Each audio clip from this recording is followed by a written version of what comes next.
देखिए ये भी एमबीए के सेकेंड सेम का फाइनेंशियल मैनेजमेंट का प्रॉब्लम है, ये वाला भी, ठीक है, एफएम का प्रॉब्लम है। और ये भी most repeated and most important है, क्योंकि मैं पूरी बुक के तो नहीं करा सकती ना, इसीलिए most repeated and most important ही करा रही हूँ मैं, ठीक है। तो अब ये problems on cost of capital है, ठीक है। Company limited has the following capital structure. Equity 12% डिवाइडेड 10,20,000, ये तो अमाउंट्स आपको चेंज करता कैसा भी, और ये भी चेंज करता परसेंटेजेस, ठीक है। तो 10 preference capital 5 lakhs, 8% debentures 15 lakhs, ठीक है। You are required to calculate the weighted average cost of capital. ये क्या होता है असल आपको देखना क्या है क्वेश्चन में, weighted average cost of capital मतलब WACC, ये जो दिख रहा है आंसर में WACC, ऐसा भी पूछ सकता है क्वेश्चन में, यानी तो direct weighted average cost of capital भी पूछ सकता है, यानी तो WACC ये दिख रहा ना, ऐसा पूछ सकता। तो ये एक ही प्रॉब्लम है, अलग है समझ के बहुत जने छोड़ के आते हैं इसको।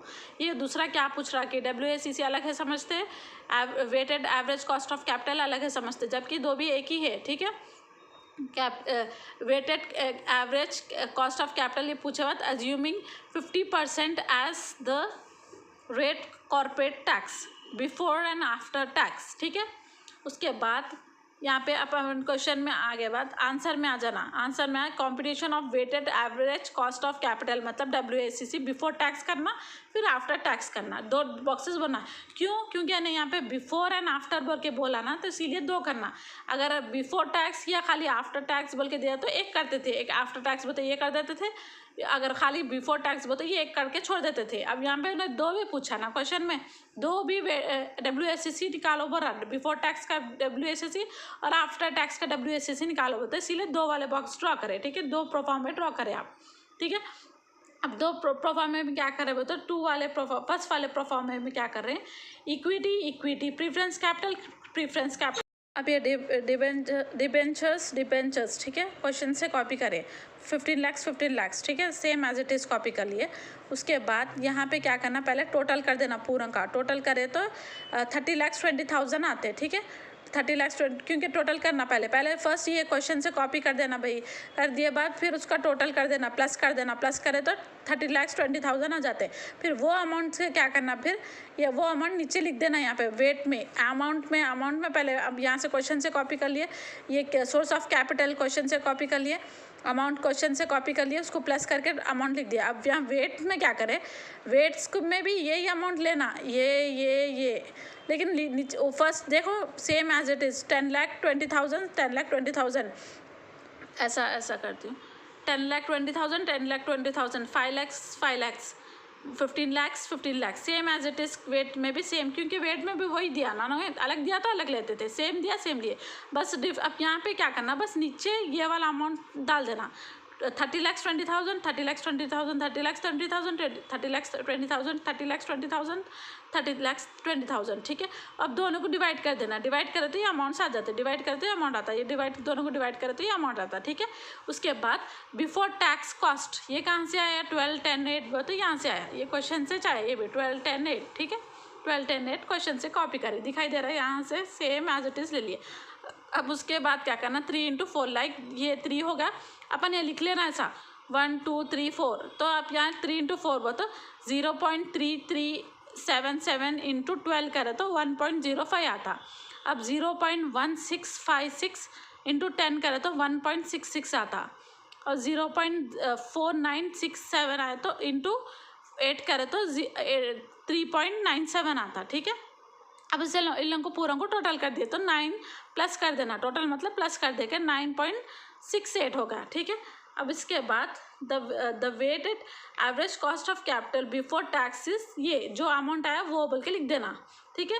टैक्स बिफोर टैक्स का अमाउंट ये आया 9.68 आया तो 68% आया, ठीक है, वो लिख देना। उसके बाद कॉम्पिटिशन ऑफ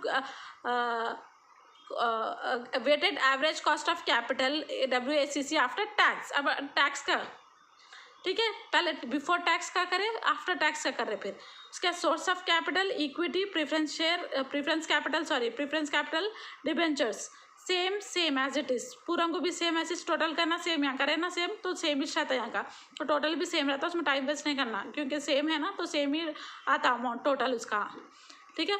उसके बाद यहाँ भी सेम आता, क्यों आता, क्योंकि यहाँ पे भी अब अपन को अलग से कुछ भी नहीं दिया उन्हें, सेम दिया, तो सेम करे तो सेम आया।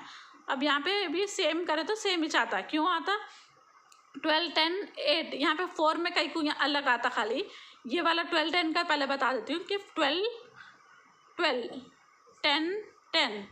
अब यहाँ पे 4 इसीलिए लिए वर्किंग नोट में अपन को 50% दिया उन्होंने 8 में, कॉस्ट ऑफ डिबेंचर्स में अपन को क्या करना है, 8% था, लेकिन 1 माइनस 0.50 कर रहे, क्यों कर रहे हैं, क्योंकि वहाँ पे calculation of debenture after tax 50% लिखे हुआ है क्वेश्चन में, ठीक है। यहाँ पे लिखे हुआ है, देखो क्वेश्चन में, आप assuming 50% as the rate corporate tax, ठीक है। तो इसीलिए आप 50% निकालो, 80% से 80 को 8% को से आप 50% निकाले, तो जब क्या आता 4% हो जाता, मतलब आप 8 को हाफ करे 50% से निकाल दिए तो कितना हो जाता 4 हो जाता। अब जैसा 10 है, अब 10 को आप 50% से रिमूव करें तो कितना होता 5% बचता।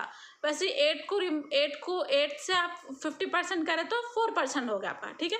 इसीलिए यहाँ पे वर्किंग नोट में 4 लिए, तो 4 लिए तो आप यहाँ पे अब फिर इसके अमाउंट जैसा ऊपर करे थे 3 इंटू 4, 1 2 3 लिख दिए बाद 3 इंटू 4, ये इसके अमाउंट को ये अमाउंट करे इंटू करे, इन दोनों को इंटू करे तो ये अमाउंट आया, दोनों को इंटू करे तो ये अमाउंट आया, इसको इंटू करे तो ये अमाउंट आया, फिर दोनों को टोटल कर लिए तो आपको क्या आया 7.70, ठीक है। इसके बाद the weighted average cost of capital after tax 7.70 है बोल के दे दिया, ठीक है। हो गया प्रॉब्लम, ये सिंपल है ना।